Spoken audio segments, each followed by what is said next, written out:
Hello everyone, আমি প্রিয়াঙ্কা আর আমার একটি নতুন রেসিপির ভিডিওতে আপনাদের অনেক অনেক স্বাগত। তো আজকে বানাবো কাঁকরোলের পুরভরা। তার জন্য বাজার থেকে বেশ মোটা মোটা সাইজের 3-4টে কাঁকরোল আমি নিয়ে এসেছি। তো এইগুলো বেশি কিন্তু লাগে না, অল্পতেই হয়ে যায়, তার জন্য 3-4টে কাঁকরোলই যথেষ্ট। তো এরপরে কাঁকরোলের মাঝখানে যত দানাগুলো ছিল সমস্তটা আমি একটা চামচের সাহায্যে বের করে নিচ্ছি।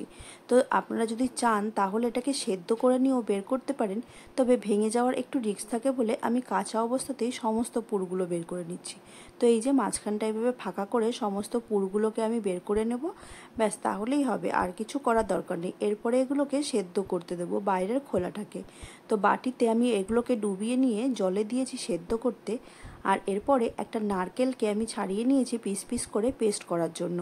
এটাকে কুড়িয়ে নিলেও হয়, কিন্তু নারকেলটা আমার একটু শুকিয়ে গেছিলো বলে সেজন্য আমি পেস্ট করে নিলাম।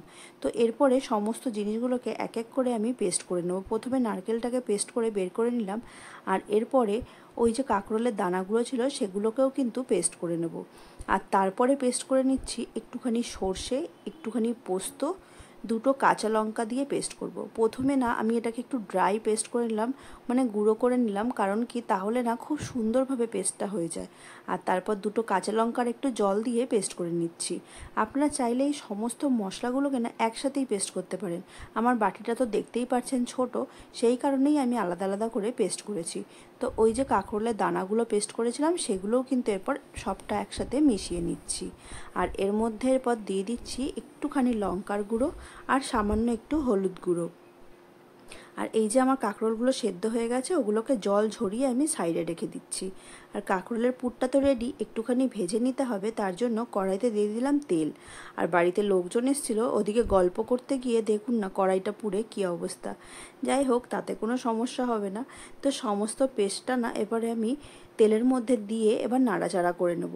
আর এর মধ্যে পরিমাণ মতো নুন আর একটু মিষ্টি অ্যাড করে দিচ্ছি, তবে খুব বেশি খুব বেশি নুনটা আমি অ্যাড করব না, এটা খেতে একটু মিষ্টি মিষ্টিই হয়। আর আপনারা যদি চান এখানে প্রথমেই অল্প একটু চিংড়ি মাছকে কুচি কুচি করে কেটে তারপরে চিংড়ি মাছটা ভেজে নিয়ে কিন্তু এই পুরটা দিতে পারেন। এর মধ্যে চিংড়ি মাছটা পড়লে খেতে অসাধারণ টেস্ট হবে।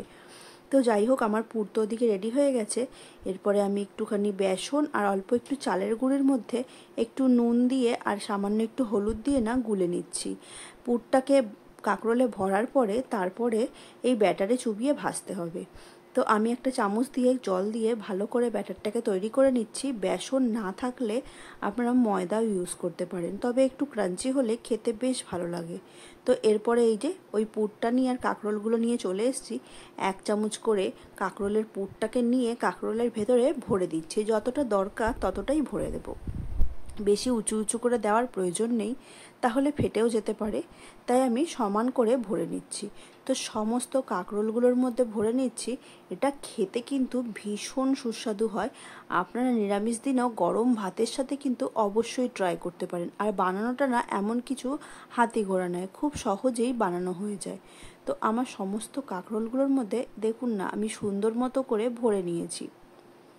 তো সমস্তটা ভরে তারপরে আপনাদেরকে এরপর ভাজা দেখাবো আমি। তো একদম লেবেল করা হয়ে গেছে। আর এই যে সমস্ত কাঁকরোলগুলোকে আমি ভরে থালার মধ্যে রেখে দিয়েছি। এরপরে শুধু গরম গরম খাওয়ার আগে ভাজার অপেক্ষা।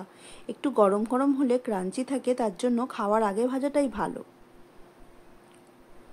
তো এই যে এরপর আমি ভাজতে চলে এসেছি। এক এক পিস করে কাঁকরোল নিয়ে এই বেসনটার মধ্যে আমি ভালো করে কোট করে চুবিয়ে নিচ্ছি। একটুও ভেঙে যাবে না বা বেরিয়েও আসবে না মশলা, এরকমই। তো ব্যাটারটাকে একটু ঘন ঘন করে গুলতে হবে, না হলে পাতলা হলে গলে গলে পড়ে যাবে। তো এরপর তেল গরম করে তেলের মধ্যে এপিট ওপিট করে ভেজে নিলেই কিন্তু তৈরি হয়ে যাচ্ছে সুন্দর কাঁকরোলের পুর। আপনারা একদম গরম গরম ভাতের সাথে এটা ট্রাই করবেন, ভীষণই টেস্টি খেতে। অবশ্যই ট্রাই করতে বলছি, কারণ কি এটা সত্যিই দারুণ খেতে। তো একটু লাল লাল করে আমি ভেজে নিচ্ছি। আর এদিকে আমি 3টে একসাথে দিয়ে দিয়েছিলাম। আমার ভাজাটাও বেশ সুন্দর কমপ্লিট হয়ে গেছে। তো আমি একটা প্লেটে নিয়ে নিয়েছি। আর হাত এত গরম, হাত দিয়ে ভাঙা তো কোনো মতে সম্ভবই না, তবে ভীষণই সফট হয়েছে। তাই চাকুটা দেওয়ার সঙ্গে সঙ্গেই দেখুন কিরকম ভেঙে গেল। তো এই যে ভেতরটা দেখতে ঠিক এরকম হয়েছে। গরম ভাতের সাথে পরিবেশন করুন, আর ভালো লাগলে অবশ্যই জানাবেন। তাহলে আজকের মতো টাটা, বাই বাই।